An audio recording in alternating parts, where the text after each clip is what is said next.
And now, Effective Communication with Phil Zeller, CEO, Dale Carnegie, Southwest Michigan. So the engine gets cut, it's off, you're in air, your propeller's stopped, you're flying the plane. Where do you land? Where do you land? Right now, look around, where do you land the plane? Welcome to what it means to become a pilot, right? So there I was, learning how to fly planes with my brother who taught me how to fly. And one of the things that he did to put me in the moment is he cut the engine on purpose while in flight to teach me how to go through the progression of understanding you have to land the plane.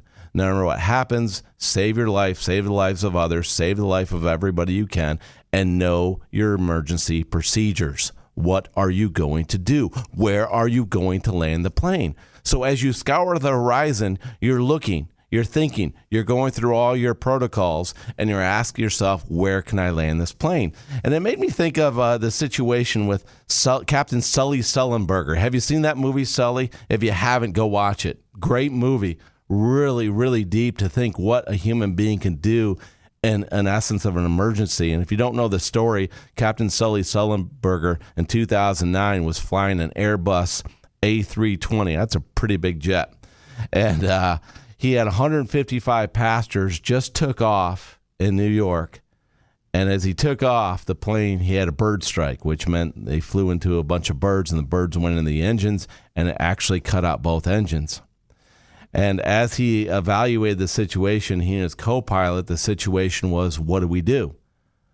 We have no engines. We need to save these people's lives. We need to look at, there's all these people on the ground. It's a very populated area. Where do we go? So as they went through their checklist, they had to decide, where are we going to land this plane? Because as I said, you always must know where you're going to land the plane. You with me on this? And what did Captain Sully Sullenberger do? He landed in the Hudson, of all places, in the river.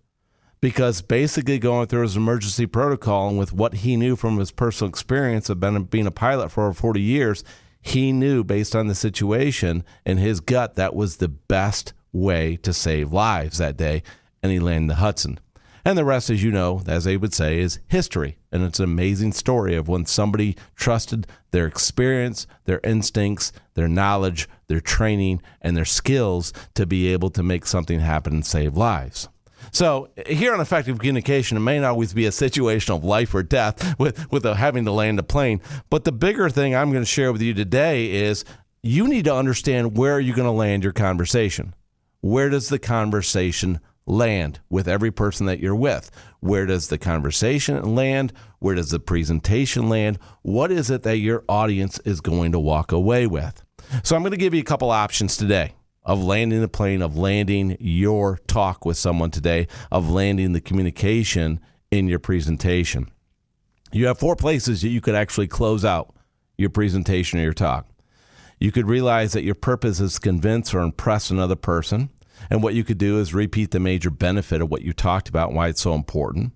Or you could use a quotation that really exemplifies what you're trying to share, what you did share in your presentation, to really drive home the purpose of what you shared today. Another thing you could do is you could use it as a purpose to inform people. You could repeat what you talked about in your presentation and just hit it off like bullet points. So we talked about this, this, and this today. Okay, we good to go? Great. Keep the steps of a process or plan right out in front of you. So we covered these steps in the process, and this is what you do if you see yourself in this situation, right? And then a couple that I really like, the last two, a purpose to persuade. Oftentimes, I've shared with you before the magic formula that Dale Carnegie documented, which is instant action benefit or experience action benefit. And it's really ending with an action and a benefit, an action that your audience can take and the benefit they will get by taking that. And it works well in the one-on-one conversation as well as with a large group. And with that, you can come to your final recommendation and that purpose to persuade. And lastly, a fourth way that you could close out your talk is a purpose to inspire.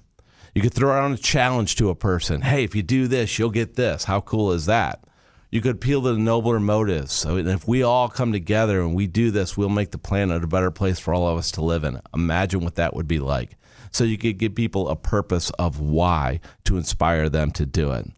The key is to make sure when you think about your close and your presentation, where are you going to land the plane? have a solid takeaway for your audience, and they will be better prepared to act on what you shared with them. So again, 4 ways to do it. A purpose to convince or impress. Repeat the major benefit. Use a quotation. A purpose to inform. Repeat your key points. Recap the steps of the presentation of the process. And a purpose to persuade. Action, benefit, final recommendation. And lastly, the 4th way you could do it again, a purpose to inspire. Throw it on a challenge. Appeal to no motives. You got this. Now go land the plane.